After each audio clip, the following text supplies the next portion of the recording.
Juzi tarehe 24 mwezi wa 7 mwaka 2026, Makamu wa Rais Dr. Emmanuel John Nchimbi akiwa kwenye mkutano mkuu wa 15 wa mtandao wa watetezi za haki za binadamu ametoa hotuba iliyopokelewa kwa hisia tofauti. Hii ni kwa sababu hotuba yake imekinzana na kauli za awali zilizopata kutolewa na bosi wake Rais Samia Suluhu Hassan na hata viongozi wenzake waandamizi ndani ya chama chake pamoja na serikalini. Kabla ya kuainisha sehemu ambazo Nchimbi alikinzana na Rais Samia na wengine, si vibaya tukirejelea sehemu ya hotuba ya Nchimbi. Katika hotuba yake, Nchimbi alifafanua kuwa ndani ya mambo mengi ambayo wananchi wanayadai serikali, kwa upande wake anaona suala la katiba mpya ndio mwarobaini wa kuyajibu madai mengine yote kwa pamoja. Zaidi, katika hotuba yake, Nchimbi aligusia umuhimu wa wananchi kuachwa wakitoa maoni bila hofu, uhuru wa habari na kuthaminiwa kwa utu wa mtu. Zifuatazo ni sehemu za hotuba ya Nchimbi zilizokinzana na msimamo wa rais, viongozi wa CCM pamoja na serikali. Ya kwanza ni kuhusu wanaharakati. Nchimbi alisema, tofauti za mitazamo hazipaswi kuwa chanzo cha uhasama na chuki kati ya serikali na wananchi. Natamani ikikutana na mwanaharakati yoyote yule, nimtambue kwa uwezo wake wa kufikiri na kushawishi. Maneno haya yamekinzana na kauli ambazo zimekwisha pata kutolewa na Rais Samia, Waziri Mkuu pamoja na msemaji wa CCM na msemaji wa serikali. Rais Samia tarehe 9 Julai mwaka 2026 akiwa Ikulu ya Zanzibar kwenye hafla ya maridhiano ya kisiasa baina ya CCM na ACT alinukuliwa akisema ifuatavyo juu ya wanaharakati: nataka nitumie pia fursa hii kuwaonya wale wote wanaojiita wanaharakati kwa jina ili wapate kutambulika duniani, lakini kiuhalisia matendo yao ni ya kigaidi. Waziri Mkuu Julai 1 mwaka 2026 akiwa ziarani mkoani Mara, Waziri Mkuu Mwigulu Nchemba alinukuliwa ifuatavyo: sasa kama hao wanaharakati hawa mimi sina heshima nao hata kidogo, na wala hata huwa sijari kuwa na heshima nao, kwa sababu wanawajua hawa ni wahalifu wa nchi hii.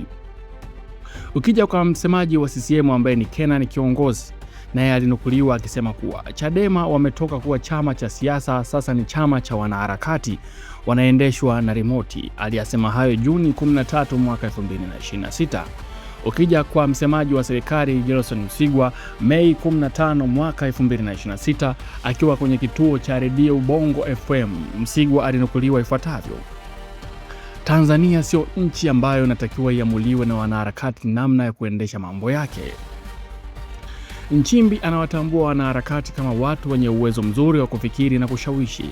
In the opposite, shinikizo au ushawishi wa wanaharakati kwenye mambo ya nchi unachukuliwa na viongozi wenzake kama ugaidi na kutaka kuwaamuria mambo. Jambo la pili ni kuhusu katiba mpya. Nchimbi alisema kuwa pambaneni mpate katiba mpya ambayo ina makubaliano ya wadau wote, mwafaka katika taifa itakayotupeleka mbele miaka 50 inayokuja, ambayo kila Mtanzania atajivunia kwa sababu inajali maisha ya mtu na kuheshimu haki za raia wake. Takwa hili la katiba mpya lilishawahi kutolewa msimamo mara mbili kwa nyakati tofauti na Mheshimiwa Rais pia na Waziri Mkuu. Rais Samia amewahi kusema kuwa mnataka katiba mpya muifanyie nini wakati hii tulionayo muielewi? Katiba ni kitabu tu. Kilicho muhimu ni uzalendo, amani na upendo kati ya Watanzania. Tuko na kazi muhimu zaidi ya kufanya kuliko kubadilisha katiba, kwani katiba mpya itakuletea chakula. Kauli hii ilitolewa na Rais Septemba 10 mwaka 2023 akizungumza na wawakilishi wa vyama vya siasa na wadau wa demokrasia. Baada ya vurugu za uchaguzi na mauaji ya Oktoba 29, Rais akatoa kauli nyingine juu ya katiba mpya, ambapo alisema kuwa hamuwezi kwenda moja kwa moja kutunga katiba mpya wakati kila mtu kavimba mashavu. Mtatunga katiba ipi itaundwa hapa? Nimesema kwanza turidhiane kwa sababu mmeshachafua nchi. Waziri Mkuu akaja kuunga mkono kauli ya Rais Novemba 25 mwaka 2025, ambapo alisema kuwa tuna katiba ambayo inatumika. Tuna rasimu ya Warioba haijachoma moto ipo. Tuna rasimu ya katiba pendekezwa nayo ipo. Ndio maana Rais amesema tushughulikie yale yanayotugawa. Hatuwezi kuandika katiba kila mtu akiwa amebeba jiwe mkononi. Tuelewane kwanza. Dr. Juma Omela, waziri wa katiba na sheria, naye alinukuliwa akisema yafuatayo juu ya katiba mpya. Alisema mchakato wa katiba mpya utaanza rasmi baada ya kufikiwa maridhiano ya kitaifa. Kwa kauli hizi za viongozi wenzie na Nchimbi, utabaini mwanzoni kabisa Mheshimiwa Rais hakuwa hata na wazo la katiba mpya alipodai kuwa kuna kazi nyingine za kufanya kuliko kubadilisha katiba. Baada ya maafa ya Oktoba 29, Rais anarudi nyuma kidogo kwa kuizungumzia katiba mpya, lakini akiweka sharti kuwa jambo hili linapaswa kutanguliwa na maridhiano, kauli ambazo Mwigulu na Omera wakizitumia pia. Sasa hapa ndipo wakosoaji wanajiuliza kama ndani ya serikali kuna mawasiliano ya pamoja yenye lengo la kutuletea katiba mpya au hakuna. Wengi wamejiuliza kama Nchimbi anaona kitu cha kwanza ni kupambana kuitaka katiba mpya, hakuona kama kuna sharti la maridhiano kutoka kwa bosi wake, au inamaanisha Nchimbi anatushauri katika hayo mapambano ya katiba mpya tuharakishe kuridhiana ili tufike nchi ya ahadi mapema.